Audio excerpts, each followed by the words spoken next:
I live alone in Alaska. That's not an exaggeration. I mean alone. No neighbors, no towns nearby. The nearest human being is probably 50 miles away. It's just me, my cabin, and the forest. When you live like this, you get used to the quiet. It becomes a part of you. The silence out here isn't the same as in the city. It's deeper, heavier, and it doesn't fade when the sun comes up. The wind whispers through the pines, the snow crunches under your boots, and that's it. No engines, no voices, no footsteps, except your own. At least, that's what I thought. The first gift showed up 3 weeks ago. I was splitting firewood when I saw it. Something small resting on the corner of my porch. It was my old ski pole, the one I lost last winter after it slipped out of my backpack somewhere miles from here.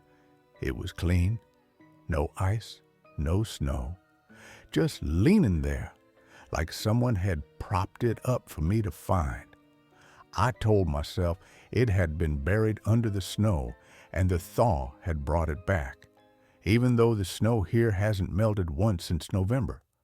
A few days later, there was another one. A compass. Not just any compass, my compass. It broke a year ago. I tossed it into the shed, certain it was gone for good. Now, it was sitting dead center on my porch steps, polished like new. That one bothered me more, because the shed is locked. I didn't tell anyone. Who would I tell? I don't know of anyone to talk to regularly. I moved out here to get away from people, to get away from everything, really. But that night, lying in bed, I started thinking about the compass, about how clean it was, about how I'd have to unlock the shed, take it out, fix the crack in the glass, polish it, and set it there, and about how I didn't do any of that. The third gift came yesterday, and it changed everything. It was still dark when I woke up. The cold here gets inside your bones. It wakes you before the sun does. I went to make coffee, walked past the window, and stopped. There was something on the sill outside. A piece of paper. I stepped out into the freezing air, my breath turning into clouds in front of me, and picked it up. It was a photograph, a glossy print still curling from the cold. It was a picture of me, standing at the window, looking directly into the camera. I stared at it for a long time, trying to remember the moment it must have been taken. But I couldn't, because I never stood at the window last night. That was the first time the fear really settled in. Not just unease, not just a bad feeling, fear. Because that photograph meant one thing. Someone was here, close enough to touch my house, close enough to watch me, and I had no idea when they'd been there. I told myself to think rationally. Maybe it was an old picture. Maybe I'd forgotten a moment. But deep down, I knew that wasn't true. The shirt I was wearing in the picture, I'd only worn it for the first time yesterday. That night, I stayed up late. I didn't turn on any lights. I sat in the dark, staring out at the snow-covered yard. Around 2 in the morning, I heard it. A sound I'd never heard before. Tapping. Soft at first, on the wall that faces the forest. 3 short taps. Pause. Then 2 more. I grabbed my flashlight and moved toward the sound.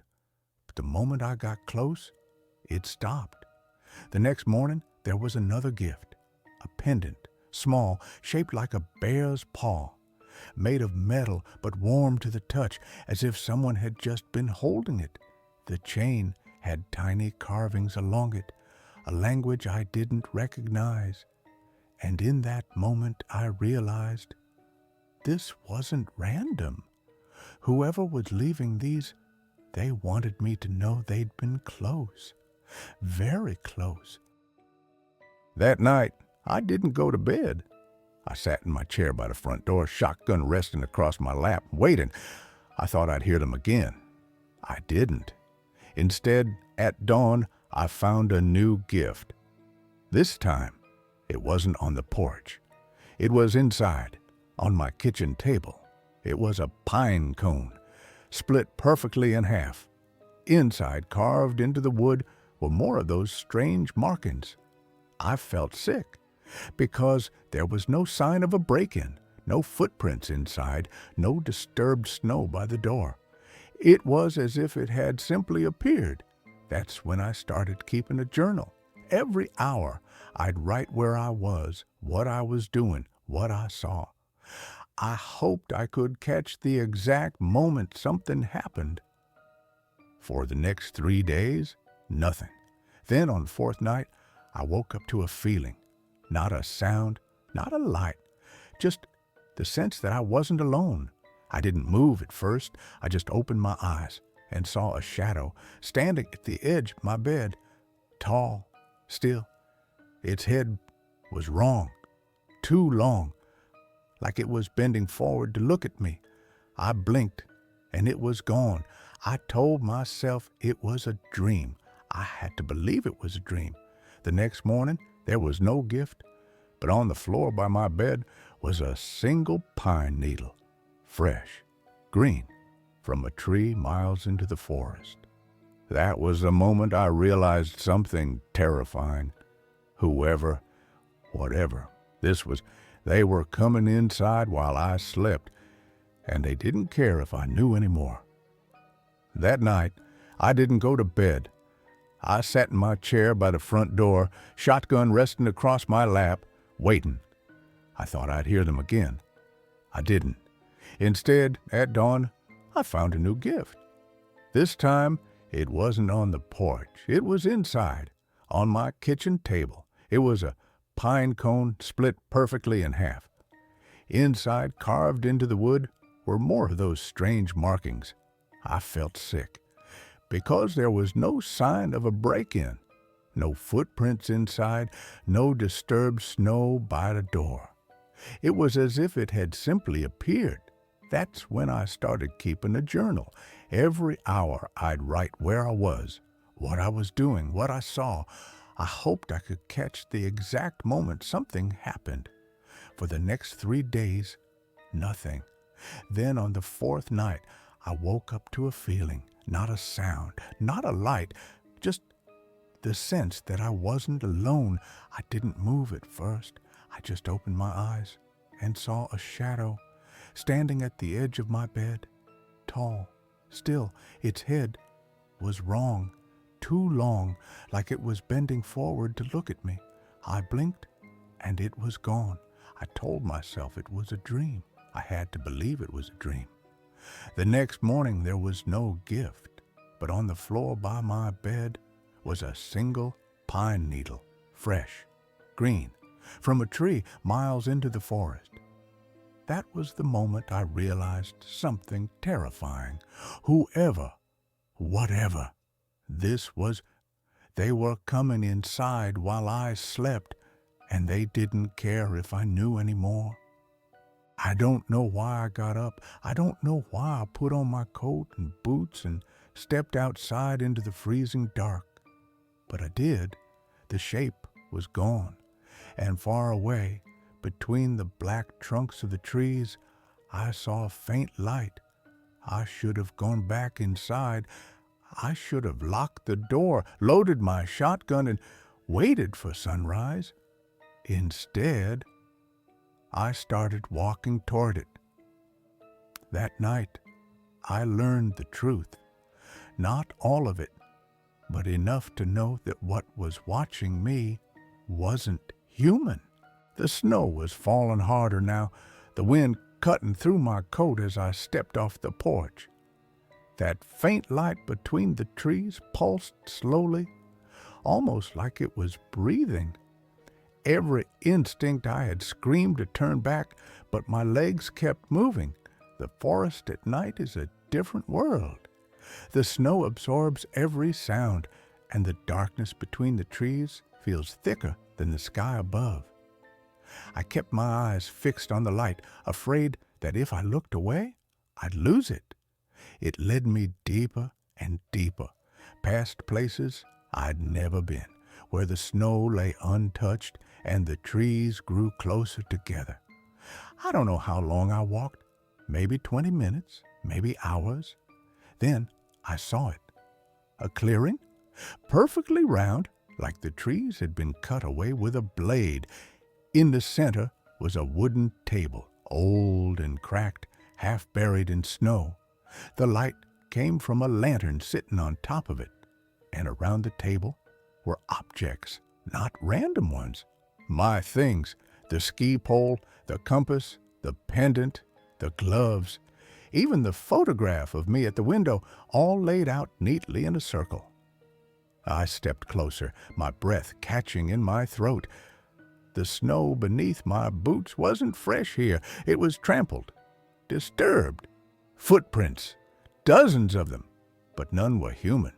They were long, narrow, with too many toes, and they went in circles around the table, over and over. I reached out to pick up the compass.